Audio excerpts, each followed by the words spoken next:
Puduvai express நேயர்களுக்கு வணக்கம். புதுக்கோட்டை மாவட்டம் அண்டகுளத்தில் சமூக மத நல்லிணக்கத்திற்காக இஸ்லாமியர்கள் நடத்திய மலைக்கந்தூரி ஃபாத்திகா நிகழ்வு குறித்து காட்சிகளுடன் நமது களப்பணியாளர் ஜகுபர் அலி அவர்களுடன். புதுவை எக்ஸ்பிரஸ் நேயர்களுக்கு அன்பு வணக்கம். நம்ம சேனலில் இன்னைக்கு பார்க்க போகிற இந்த காலத்தில் தேவைப்படக்கூடிய ஒரு விஷயம் ஒன்று இன்னைக்கு நடந்திருக்கு.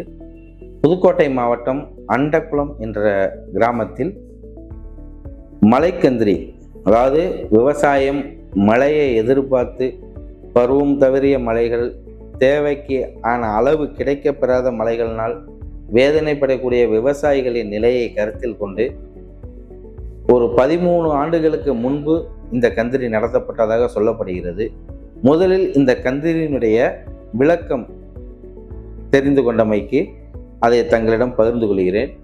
மலைக்கந்திரி என்பது என்னவென்றால், நமக்கு தேவையான அளவு மழை கிடைக்கல, பெய்கிற மழை பருவம் தகுந்து பெய்யுது, குளம் குட்டைகள் ரொம்பல, கேணியில் ஊற்று பத்தலை, இந்த மாதிரி விவசாயிகளோட கவலைகள் அதிகமாகும்போது முஸ்லீம் சமூகத்தினரால் நம்பக்கூடிய மலை பைத்து என்று சொல்லி மலைக்கான, அதாவது ஒரு நீர்நிலைகளிலே பச்சை இலைகளை பந்தலாக போட்டு அந்த மலை துவா, மலை பைத்து மகிழுது என்று சொல்லக்கூடிய மகிழ்தை ஓதி, அதுக்கப்புறம் மலை பைத்துகளை துவா கேட்டு, அதன் பிறகு கையேந்தி கண்ணீர் விட்டு உள்ளம் உருகி தங்களுடைய நிலையை படைத்த அல்லாஹ்விடத்திலே தெரியப்படுத்தி, அதன் பிறகு தங்களுடைய வேண்டுதல்களை துவாவாக வைக்கும்போது இரக்கம் கொண்ட அல்லாஹ் அவர்கள் மலையை பொழிய வைப்பார் என்பது நம்பிக்கை. அப்படிதான் நம்பிக்கை இருந்து வந்திருக்கிறது. அது 13 வருடத்துக்கு முன்பு இது நடத்தப்பட்டு மழையை பெற்றிருக்கிறார்கள். அதன் பிறகு அது சிறிது தொடர்பு விட்டு போயிருந்தது. இன்றைய காலகட்டத்தில் தேவையான ஒரு விஷயமாக கருதப்பட்ட நிலையில் இன்னைக்கு அண்டகுளத்தில் முகமது இப்ராஹிம் ஷா அப்படிங்கிறவரோட முன்னேற்பாட்டில் அது துவங்கப்பட்டுச்சு. அதோட சாராம்சம் என்னன்னு கேட்டிங்கன்னா, இஸ்லாமியர்கள் நடத்தக்கூடிய அந்த துவாவில் மாற்று மத சமூகத்தினர் அனைத்து பிரிவினர்களும் கலந்து கொள்வதுதான் பெரிய ஆச்சரியம். ஏற்கனவே ஒரு தடவை ஒரு நிகழ்வு நடந்துச்சு. ஐயப்பன் கோயிலுக்கு மாலை போட்டவங்க பஜனை வச்சுருந்தாங்க அண்டகுளத்தில். அந்த பஜனையில் பார்த்தீங்கன்னா அனைத்து சமூக மக்களும் அதில் பஜனையில் கலந்துக்குவாங்க. பட் அவங்களுக்கு தேநீர் கொடுத்ததுலேருந்து உணவு பரிமாறியது ஒரு இஸ்லாமியர்கள். அந்த நிகழ்வுக்கு சிறப்பு விருந்தினராக வந்த பக்தி பாடலிசை மன்னன் வீரமணி ராஜு அவர்கள் கலந்து கொண்டவர். அவரே இந்த நிகழ்வை பார்த்துட்டு மெய் சிலிர்த்து போயிட்டார்.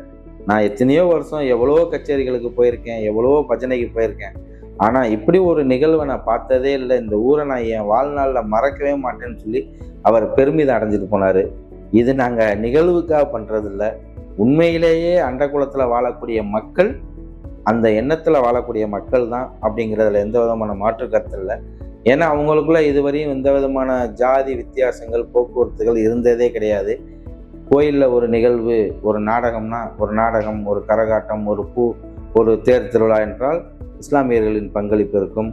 இஸ்லாமியர்களின் ஒரு திருவிழா என்றால் மாற்று சமூகத்தினருடன் ஒரு பங்களிப்பு இருக்கும். இப்படித்தான் அண்டகுளம் செயல்பட்டு வருகிறது. அதில் ஒரு ஆச்சரியமான, இன்னும் தொடரக்கூடிய ஒரு விஷயம் என்னவென்றால், மாற்று சமூக நண்பர்களின் திருமணத்திற்கு குதிரையில் அழைத்து வரக்கூடிய மாப்பிள்ளை அவர்களுடைய முக்கலியம்மன் கோயிலுக்கு சென்று பூஜை நடத்திய பிறகு நேராக பள்ளிவாசலுக்கு பாத்தியா ஓதிவிட்டுத்தான் தாலி கட்ட மாப்பிள்ளை செல்வார். அது இன்றளவும் நம்ம அண்டகுளத்தில் நடந்துக்கிட்டு வருது. அதை இன்னொரையும் அவங்க வழக்கத்தை மாற்றவும் இல்லை, அது மாற்றுறதுக்கான சூழலை கடவுள் கொடுக்கவும் இல்லை. இன்னும் நீண்ட காலம் அது தொடர வேண்டும் என்பதே ஆசை. அதன் ஒரு பகுதியாகத்தான் இன்று நடந்த மலைக்கந்திரி. இதிலும் அனைத்து சமூகத்தினரும் ஜாதி மத வேறுபாடு அன்றி அனைவரும் ஒற்றுமையாக நின்று, அந்த மலைக்கந்திரி துவா முடிந்தவுடன் பிரசாதமாக பிரியாணி வழங்கப்பட்டது. அதற்கு கூட அனைவரும் பங்களிப்பு தான். காசு ஒரு தரப்புட்டு மட்டும் நாங்கள் வசூல் பண்ணி பண்ணலை, அவங்க எல்லாத்தையும் வசூல் பண்ணி தான் பண்ணாங்க. பெரும் முயற்சி. கடவுள் மனம் இறந்து அந்த அல்லாஹ் பெரும் மழையை பொழிய செய்வானாக என்று இந்த நிகழ்வு மூலமே கேட்டுக்கொள்கிறோம். அங்கு நடந்த கந்திரியில் நடந்த சுவாரஸ்யமான விஷயங்கள், துவாக்கள் போன்றவை வீடியோவாக உங்கள் பார்வைக்கு வைத்திருக்கிறோம். நீங்களும் எங்களுக்காக வேண்டிக் கொள்ளுங்கள். அண்டகுளம் என்ற கிராமம் இதே போல என்றென்றும் ஜாதி மத வேறுபாடுகளுக்கு அப்பாற்பட்டு ஒரு சகோதரத்துடன் தொடர வேண்டும் என்பது எங்கள் சேனலின் சார்பாகவும் வாழ்த்துகிறோம். நன்றி.